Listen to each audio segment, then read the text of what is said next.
Did Israel know about the Hamas attack and allowed the tragedy to take place? Welcome to Progress Post, a channel where you get views and opinions upfront on multiple issues of concern to everyone. Today we are going to talk about the war going on in Israel and its neighborhood following the Hamas attack in southwestern Israel alongside the Gaza Strip. A lot is being said about how Israel's image of invincibility against its enemies has been deeply dented by such a massive terrorist attack deep into its territory in broad daylight, and rightly so. When you have built up such a reputation and often flaunt it to tell your enemies that they cannot harm Israel beyond pinpricks here and there, you are expected to live up to that reputation. More so, it is also a matter of existential security for your country and your people. And then this horrific breach of security takes place in broad daylight. Think about it. This happened in broad daylight, and it happened on scale, which means it wasn't a hit-and-run operation by the Hamas. By your own account, around 2,000 Hamas terrorists invaded western Israel from Gaza. That's large enough to make up a couple of army brigades. You couldn't detect it in broad daylight. Worse, it resulted in the death of over 1,200 innocent folks, 2,700 injured, and over 150 abducted. And the casualty figures are still pouring in. The zillion-dollar question is, how could your world-class surveillance systems not see the terrorists coming in broad daylight? Your systems supposedly pick up the slightest movements even on moonless nights. Or so it seems. These terrorists didn't come in sophisticated stealth jets. They came in rudimentary paragliding equipment by air at treetop height, and on the ground they came in a headlong wave right up to your famed wall of steel. Tore it right through the middle to come in, and there was nobody to stop them. There was nobody to even see them coming.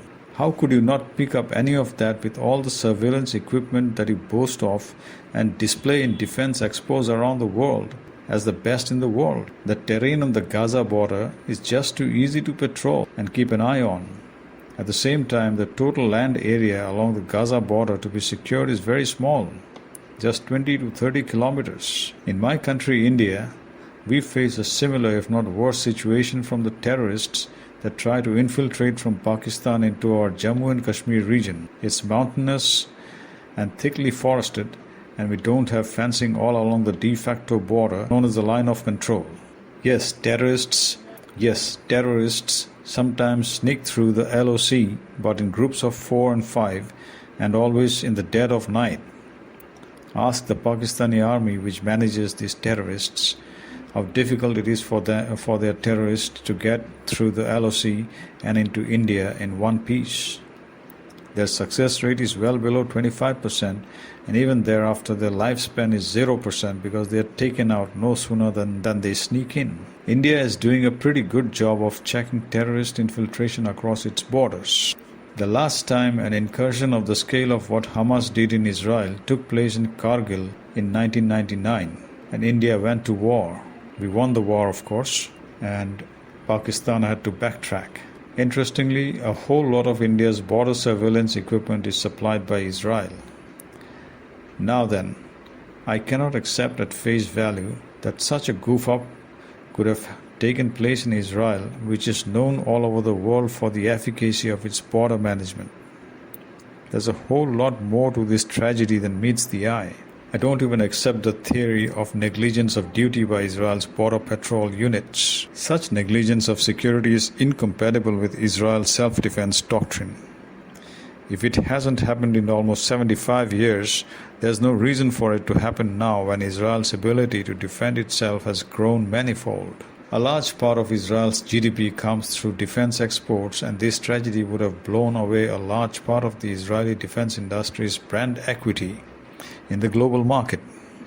Why would they risk such a loss? Unless, of course, the decision makers in Israel's power structure saw it as a calculated risk worth taking. The big question here is, what's the big reward? I cannot think of any other reward than to obliterate Hamas once and for all, and that means obliterating Arab presence in the Gaza Strip for good.